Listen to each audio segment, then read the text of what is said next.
Hey guys, welcome back. BDCKR here. We're back with Season 8, Episode 29 of our weekly Q&A videos. If you're on YouTube, links in the description to get this on podcasting platforms. And if you're on podcasts, look us up at BDCKR Gaming on YouTube, I guess. So is it too presumptuous to have said you can enjoy us on podcasts instead if you're on YouTube? Yeah, I think that's a big claim. Yeah. There's no satisfaction guaranteed or your money back. I mean, it's free anyways, but yeah. No promises about content. Anyways, our first question comes from Wade C. And they say, sorry if this question is a bit personal, but I always admire the father-son relationship you both have. And as a father of a young kid, I was wondering, how do you both keep such a close relationship with each other, stay relevant in each other's life, and what, if any, advice would you give to parents to raise an insightful and inquisitive child? By the way, love your podcast. Keep up the good work. It's interesting because it is such a... I can tell you what we tried to do. I don't know how much of it was successful and how much of it can cross you. Maybe, can I get you to start and say, why do you think... Because you've got the perspective of having a lot of friends who also have lots of parents.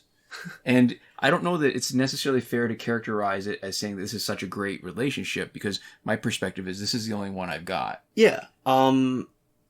So for sure, I mean, I think, first off, I think we do have a pretty strong relationship, but I think the other thing that's important to always keep in mind is what people see on this channel is one of the main times that we specifically sit down to just hang out and talk and just sort of do nothing else. So the dynamic between us is genuine. But if you just watch this, the impression that you get is that we're sitting in a room together all the time, just sort of chatting back and forth, right? Which is not how things work out. Yeah. So you don't see that, and I don't know if this is unexpected to anybody, that for like a lot of the rest of the day, right?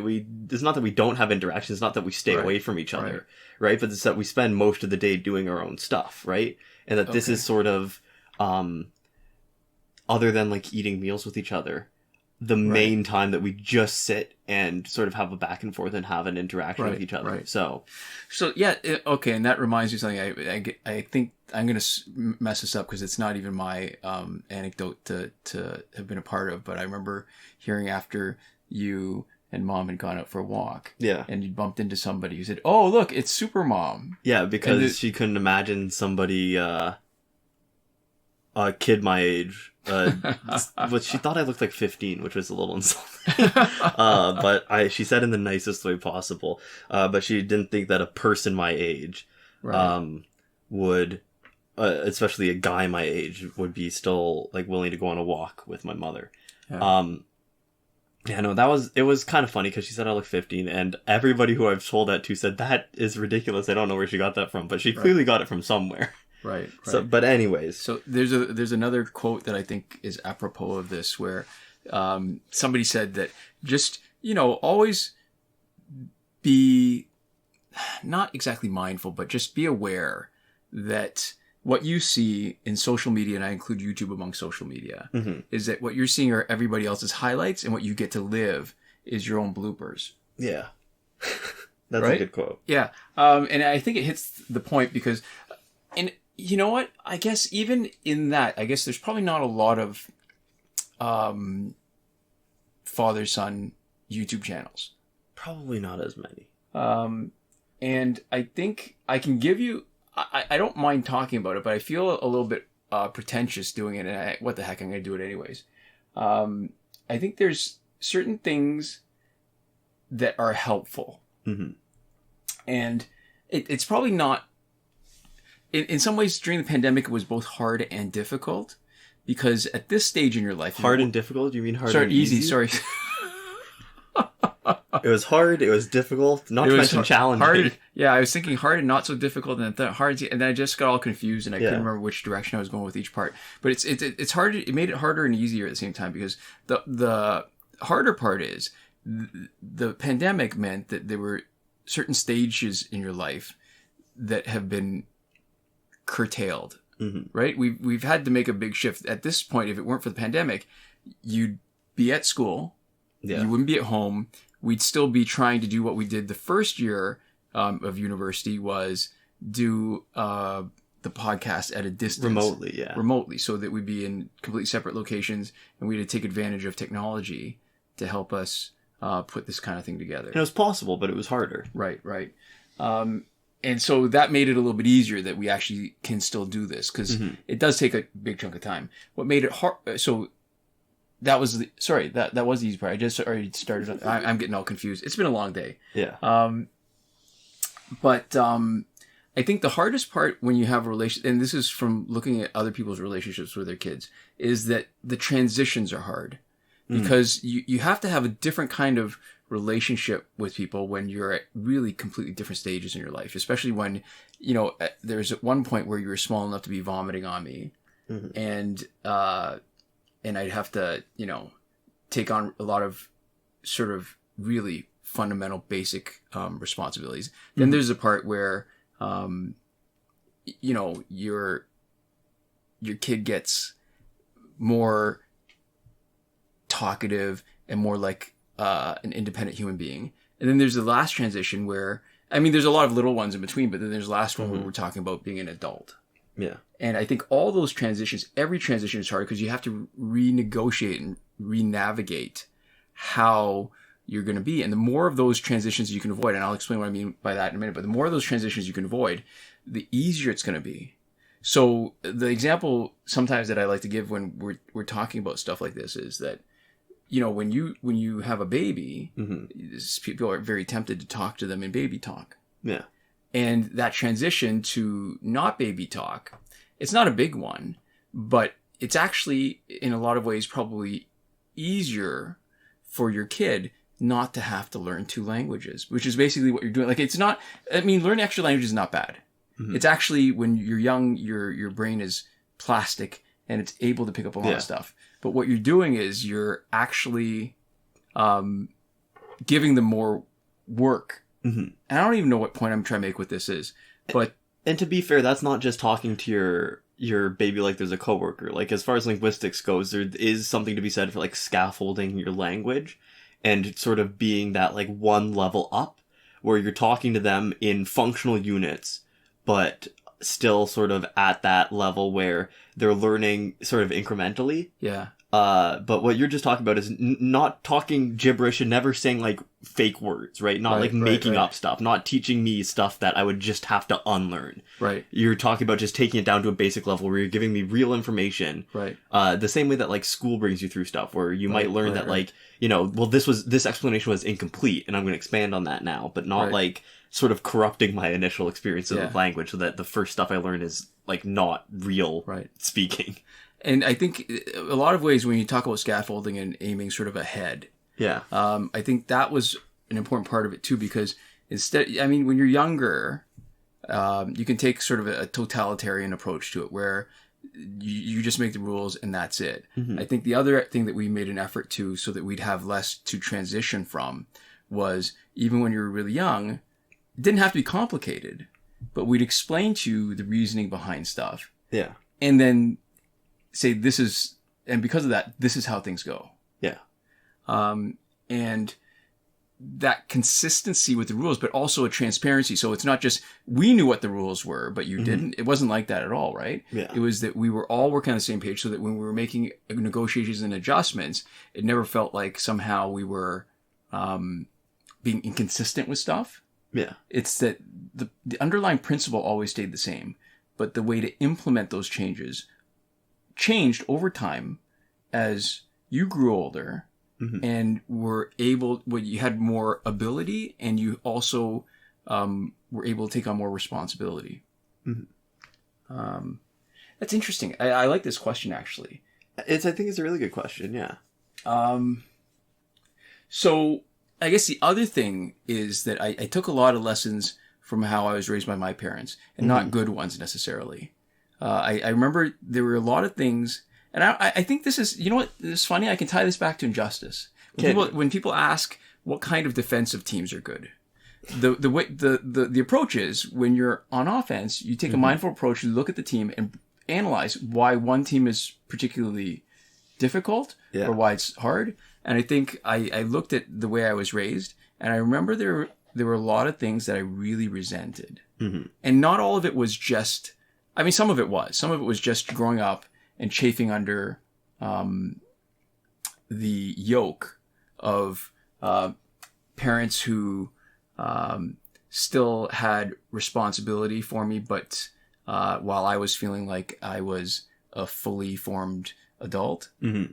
And so having the perspective of not just the original resentment, but the perspective of a parent and trying to reconcile the two so that I would avoid the obvious problems that my parents had, but not falling into the trap of thinking that somehow I had to be like a friend. You know what I mean? Like, it's not like we can't be friends, mm-hmm. but there's definitely a different responsibility that doesn't come with just friendship. Yeah.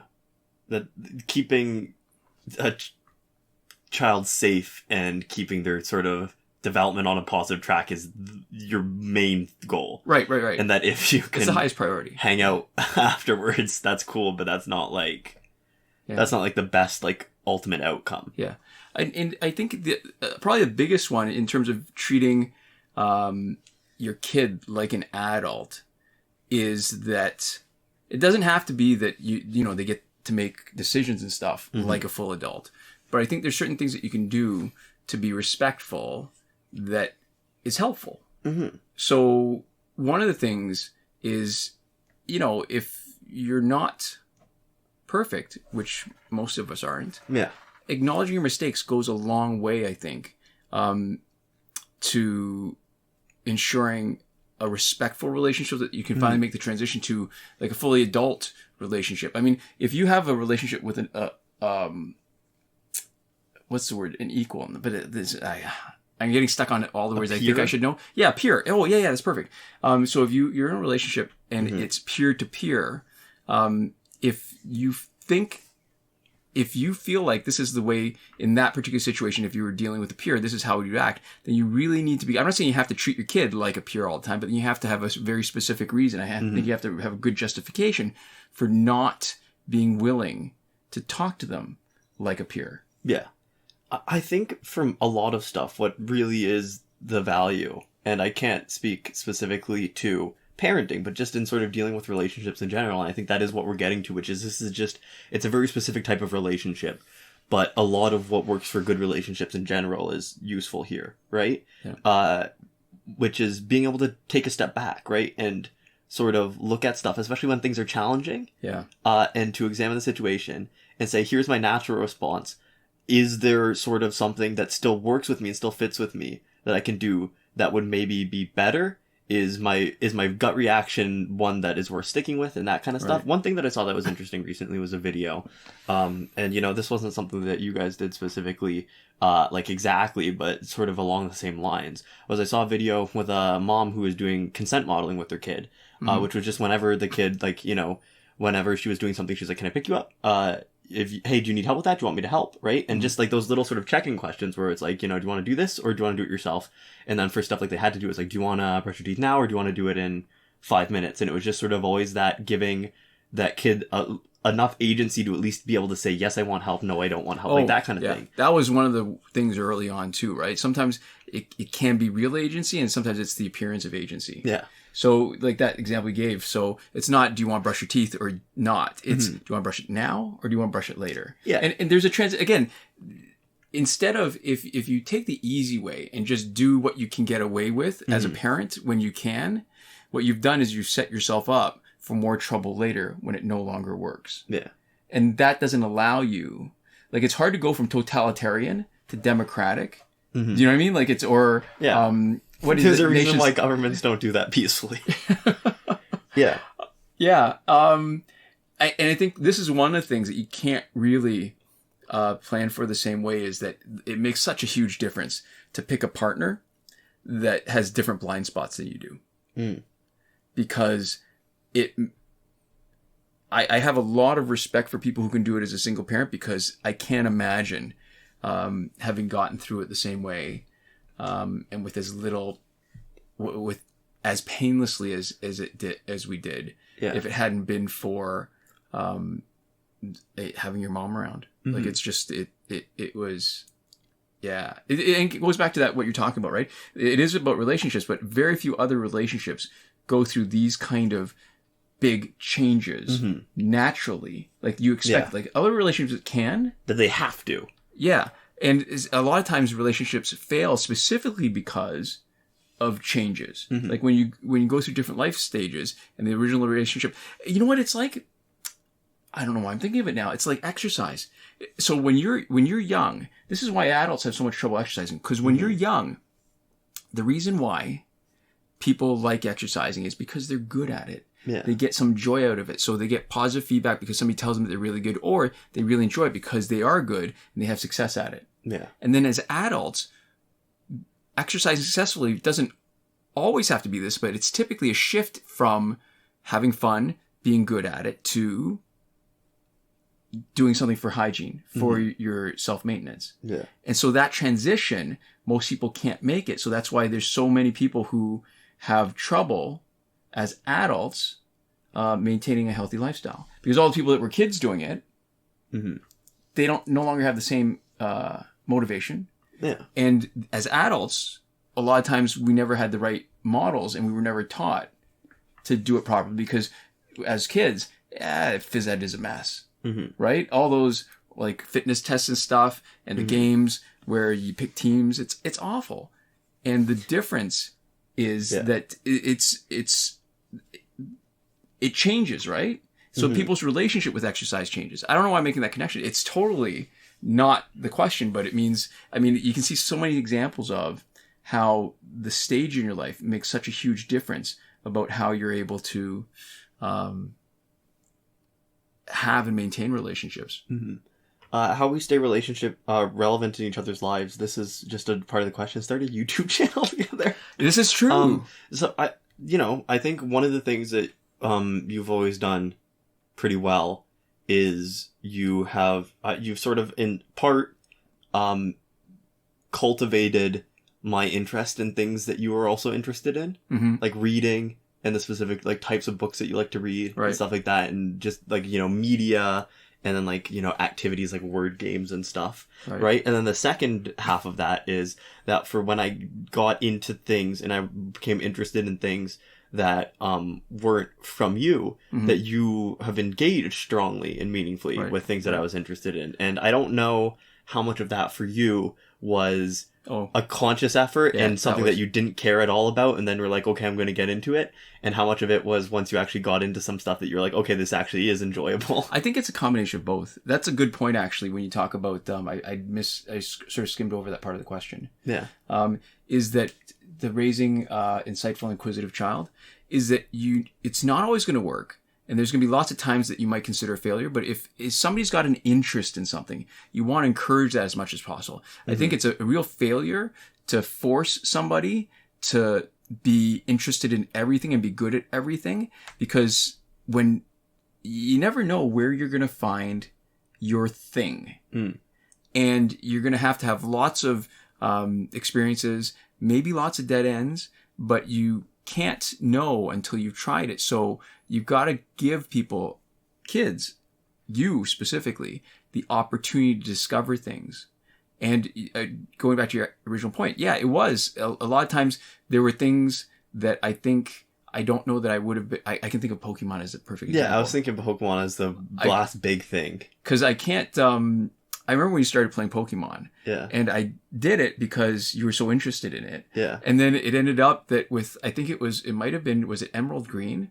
Where after we played it together on your DS. It wasn't Emerald Green. There was Fire Red, Leaf Green, and then Emerald. Okay, whichever one. And then I ended up replaying and refinishing it to get the legendary dogs, because depending on what starter you had, you'd get a different legendary dog that would show up, so that we could create one account.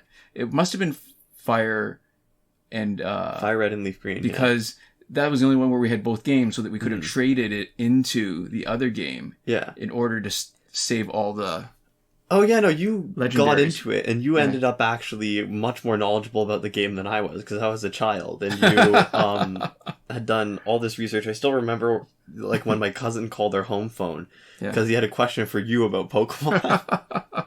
he called us to talk about video games and he wasn't here to speak to me.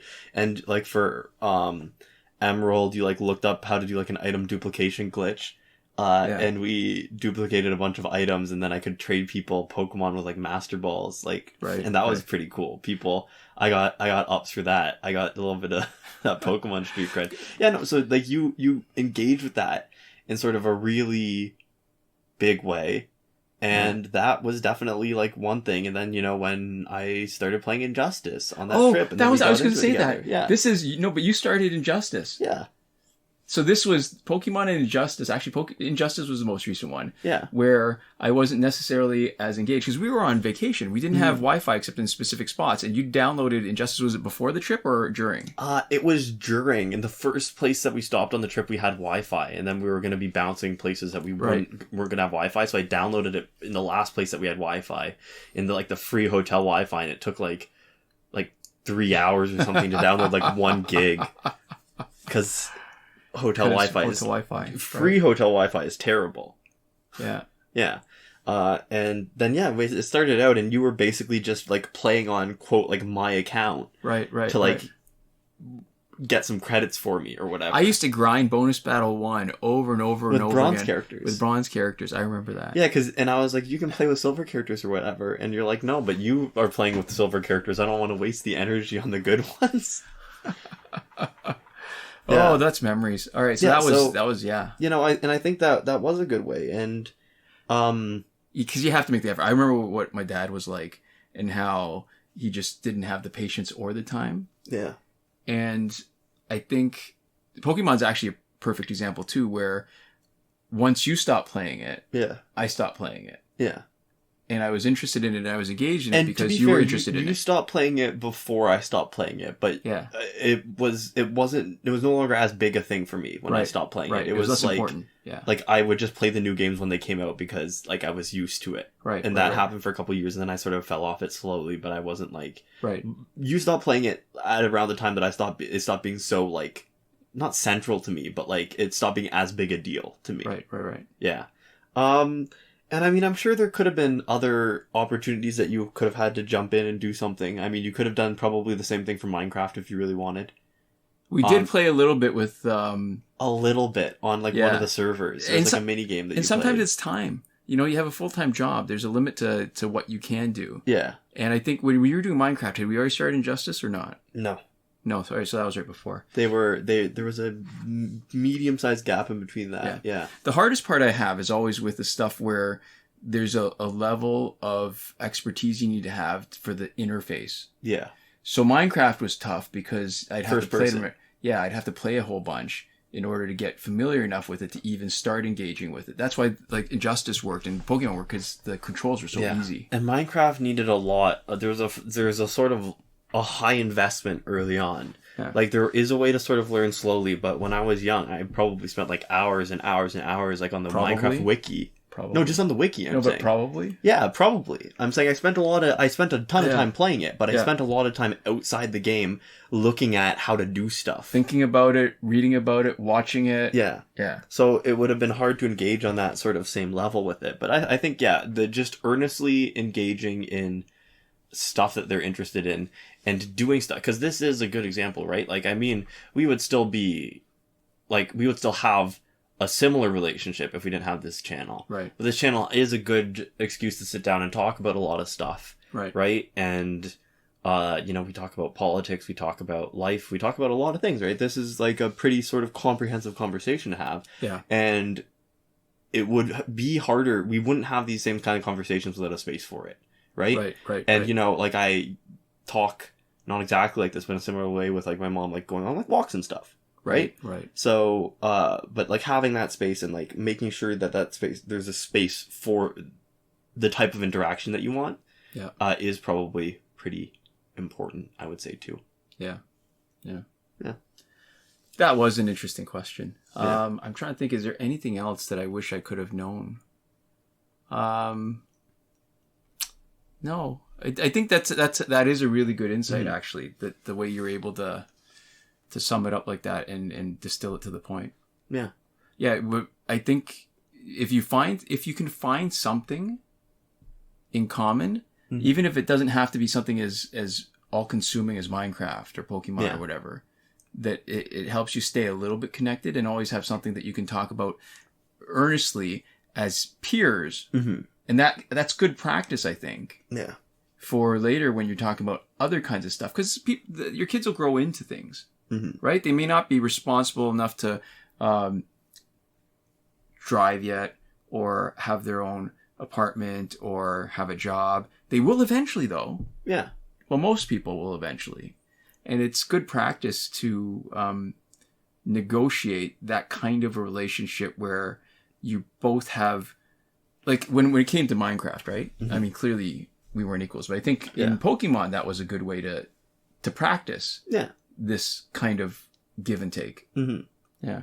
Yeah, and I think the other thing is that, like, this question, like, it's kind of, I think, cheesy to be like, if you're asking, right, and you care, like, that's, like, the most important thing. But I think it really is when I look at, like, the issues that friends I have had with their parents, right? I think, at intermediate ages, you run the risk of kids not really appreciating the effort that you're putting in and just sort of looking more at just the outcome and how the decisions that you're making or the things that you are doing are impacting them, and then sort of ignoring anything else where they're like, well, I want to do this and you're not letting me, and that's like the sort of the only consideration.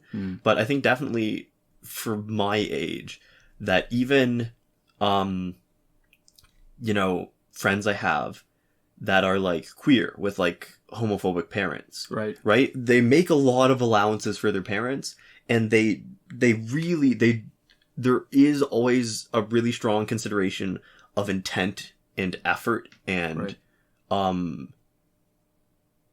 just like for trying, right, and for really giving it sort of your best try. So even people who like again like have like tried to come out to their parents and parents haven't been accepting of it and stuff like that, like that's hard, right? And there's I think it would be really easy, and I'm not even in a place to say unfair, to have resentment for parents who don't accept you for who you are, right? Like that. But they can come at it and say, I see all the things that they're doing to show me that they love me. Here's, I know that they're making this and this effort and making these allowances for like how, they were raised or just the way that they see the world. Right. And so I think, like nobody's perfect, right? So there's no matter what, there's going to be stuff that's not ideal, and there's going to be stuff that maybe your kids wish you did differently. Like no matter what. And I think that's okay. And it has to be okay, but just if there's clearly an effort, and I think the place that effort comes in most clearly is when your first response isn't the right one, and you take a step back and you can fix that. I think that's where how hard you're trying and what you are willing to compromise on and change and rethink because it's important to your kid shines through. So I think that those moments where your initial reaction is the wrong one, and you start by screwing up, how you walk that back and what you are willing to do about it, I think speaks in a way that's gonna be how you're forgiven for the stuff that you don't do right. And I think that's for most relationships. I think how when you're wrong and when you showing what you're willing to change is probably. But I'll tell you that the relationship between a parent and a child is the most resilient. I can't tell you the number of times I've seen where parents completely screw up, like catastrophically screw up, and you think you can't come back from that, and then they do, because kids as adults are willing to forgive so much. Parents that have been absent in their lives who screwed up really bad, they just waltz back in. And so I guess the flip side of that, corollary to that, is if you're the parent that's actually doing all the hard work, it will be so much better in your life if you give up on the idea that you need to have gratitude. Because if you need somebody to be grateful for like you were saying earlier about the effort, it's got to have value in and of itself, even if the outcome isn't necessarily what you want, because you're going to be putting in the work. And if you're expecting gratitude, you're going to be really disappointed for a lot of the effort that you put in. And if you're going to be disappointed, it's going to make for a harder relationship, when you're in a relationship, and I'm not talking about just parents and kids now, if you're in a relationship where you're already starting off resenting somebody for what their part is in it, and you're already complicit as part of it because this is what you contribute, you're going to have so much trouble. And again, not just parents and kids, but any kind of relationship. And you're better off starting a place where you don't get yourself into that trouble. Just recognize if you want gratitude, raising a child is not where you want to, the sort of, that you don't want that to be a foundation of what you're working with. Yeah. So I think that answers the question. I don't know if we talked about raising an insightful and inquisitive child. So again, really the short answer is start a YouTube channel. Yeah.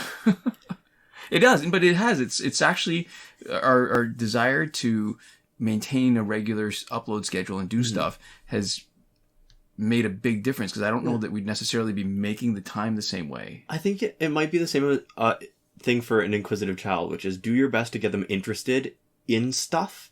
Like reading and science and all that stuff, right? The sort of basic stuff. But then past that, when they find something that they're interested in, if you can get into it on a technical level, and sort of help them maybe understand why it works, what's cool about it. If you can take something that they're already interested in and then funnel that into a place of learning, even if it's a video game, learning about game design, if it's whatever, right? Just taking whatever they're interested in and making that the opportunity to teach them about how to get in and dig in deep. Okay. So yeah, I think actually that encompasses everything, because when you talk about getting engaged yourself personally, that's just one way of encouraging their interest, because when they see that you're interested in it, it's a powerful thing, isn't it? It's validating, yeah. Yeah, it is. And if there's other ways, even if you can't necessarily get into it, because I know, there's lots of stuff that parents don't necessarily have the expertise or the interest in, but if you can find a way to encourage that interest, those interests are how people end up distinguishing themselves. Yeah. Yeah. 'Cause there's anything, whatever people are interested in. If they're interested in, a book, you can teach them about writing. If they're interested in games, it can be game design or coding or just technology, right? Yeah. There's always something to learn about anything that anybody can engage with on that level. As long as it's not criminal. Yeah, that's true. But but hold on, maybe that's not even necessary. If it's like TV, it could be like animation, it could be... I was thinking lockpicking. That's sort of criminal, but it's not, but that was interesting to me. Yeah, so I think that's something, and that's probably the easiest way that you're going to get the least resistance, and it might be the most work. Instead of getting them interested in something that you already know about, you might have to do the learning first. Yeah. But that's probably the most... Yeah. The path of least resistance to getting people interested is finding what they already like and letting them... I think people are naturally inquisitive. Yeah. And what you just want to do is nurture that. Mm-hmm. Yeah. Yeah. So there we go. I think that's thorough. 32 minutes. Yeah. Wow. Thanks for the question. Appreciate it. It's a good one, yeah. And it was sorry for being a bit personal. I think that was fine. I think we don't mind, because, you can't dox us from parenting style. But the worst that'll happen is we just don't pick the question to answer. Yeah. So there we go. And our next question to talk about injustice. We actually brought that back to injustice more than I thought we would. But Ishfish says...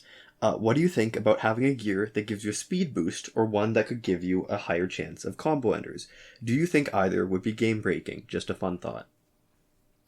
Short answer is no. I don't think that would be game breaking. I think I like that. I love that, actually. I've always felt that any ability that you see in a passive is potentially something that could be a really cool gear card. Mm-hmm. So that goes with Speed Boost, because you've got Speed Boost from Red Sun, Deathstroke, and also from Regime Flash. A higher chance of combo enders, that would be great. That's not even a passive, but I would love that. Like, that is one of the biggest complaints I have against combo ender gears. That's actually really cool, because it's a qualitative gameplay change. And those are hard to think of, those are hard to come up with. So I think that's actually a really good idea, because if you had a 100% chance, for example, right, it would totally change the way you played. It would change what other gear is viable. It would allow different characters and different gears to be more useful, in an interesting way, which is absolutely what the game should have. So Speed Boost is just fun, right? And it might make playing easier.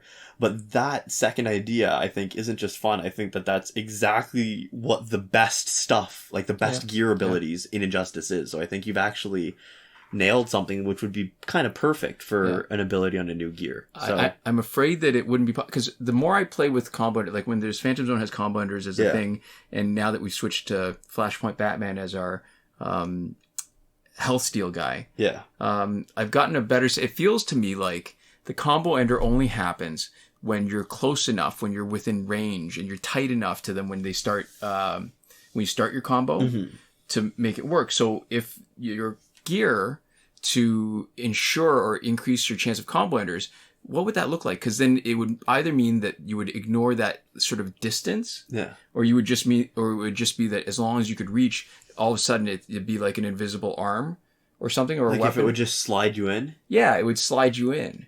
That would be interesting because it feels like they've set it up in a way that it's not. It wouldn't work unless they did another big fun.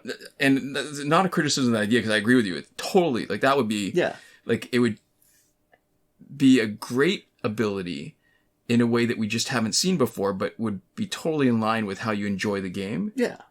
It's sort of one of those bigger shifts that changes how you play in the way that like Astro Harness or Tantu Totem is. But it would be a lot subtler, I think, which is what I like about it, is that it's not as big and it might not even be as instantly obvious for like a new player. But as somebody who like knows the game, I think that's like it would be a rewarding change. It's not as unbalancing. Yeah. Because think of the speed boost, though, that would make Reverse Flash like really viable again as like a top tier survivor specialist, right? Imagine if you didn't need either doing a special one or a teammate to boost his speed. That would be so cool. It would be. So, the gear, when I'm thinking about this, about other sort of what interesting gear are that could just sort of slightly remix what you already have, I think there's a lot of space in the game to do interesting sort of subtle tweaks or like trade-off stuff, right? Because that's cool as something where you know, if you don't know very much, like you think slight increased chance of combo ender, like why does that matter at all? But it gives you a lot of movement to play around. A gear that I think would be really fun actually would be a gear that boosted basic damage or basic stats for your basic attacks, and whose last ability was that it disabled specials for everybody. Oh. Just stuff like that, right? Because that would... You have a little gear like that. It's, you know, you don't get specials either, right? Your team doesn't get specials. If nobody gets specials, it changes the game. And what it lets you do is basically take away gear from the other team who doesn't know that they're going to be playing without specials, right? Like little things like that, right? That let you sort of plan and let you plan and not let the enemy plan. Right? And little stuff like that. I think there is room for sort of interesting gears still, in Injustice, and there's a good sort of core and a good DNA, but that suggestion was actually a good gear. And you know that there's stuff that they could have done that they never did because we saw it in Immortals. So there was, I can't remember the guy's name. I've blanked on the name once before, but there's a guy that if you tagged him in, he would disable the enemy's passives for 8 seconds. It was, I want to say it was the jungle guy, but I can't remember now. Yeah, I don't remember who it was. Yeah, but we know that the only thing that I can think of is Triple H, and I have no clue. Like, that's... It's been a long time since we played. I mean, we could probably go back and look at videos. There's probably been a few years now. Yeah. So there we go. Yeah, those are great suggestions for gear, actually. I like both of them a lot. So our next question is... one that did not get past our spam filter, but we're going to talk about just because it's worth talking about. We don't need to mention the user because we don't need people seeking this person out. The comment just says, I'm selling Injustice accounts. I've been playing since 2015. Now I'm bored of it, so I want to sell these accounts. These are 100% authentic accounts, not hacked, so you can play online without the fear of getting banned. They all have all the Nth Metal characters, their specials maxed out. Metal characters are also level 5, I'm assuming Elite 5, and evolved. Gold characters vary in different accounts. I'm charging according to gold and silver characters because the accounts all have the same Nth Metal characters, and then they have their price and their contact info. We don't need to say... well, we can say the prices, it doesn't matter. The prices are between $20 and $40, and there is 6 prices there. And so I guess the assumption... we have to assume that there's 6 accounts. Right? And I can assume there's 6 accounts because there's 2 accounts that are priced at $20 and 2 accounts that are priced at $30. Right. So this is clearly listing out, you know, Right. the price for everything, not just sort of the different price brackets. I know I shouldn't be amazed still at how unknowledgeable people are when they try to claim this kind of, should I say expertise? I mean, it does take a certain amount of ability and time. When you're talking about working out, it's time under the bar. When this is time on the screen, that they make these really outrageous claims. And I guess if you know enough about the game, you'd realize it's just not possible. Yeah, so 6 accounts, all the specials of all the nth metal characters maxed out. Again, that's not possible. Even now, there haven't been enough Phantom Zone events to have enough Valorium alloy to, without any kind of cheats, to play Phantom Zone more than you're supposed to have enough Valorium alloy to max out all 6 metal characters. Yeah, just so period. The game has they've definitely used glitches at the baseline, right? That's how we know that they've used glitches, but technically they didn't say that. They just said hack. Well, 6 accounts, all specials maxed out, and all the nth metal characters are at Elite 5 and evolved. There's no way that you could maintain 6 accounts at that level. There's no way that you've been playing enough with all 6 accounts. And for what reason, right? The reason why we have more than one account is because we're a YouTube channel, and I don't play anything else. you don't play anything else. I don't play anything else. And we're a YouTube channel, so we've needed to have different stuff at different times. Mm-hmm. And we have, and you've spent much more than your due diligence. You know, the way that you have that one account where you've played through, right, and you haven't use any glitches for nth metal. Right, because we've done glitches before. Just to test what the sort of average expected amount of nth metal in an unglitched account would be. So the fact that you've put in all that sort of extra work, which is also why we can prove that this person could not have done this, like, genuinely, legitimately. Right. And it's too much time. You know?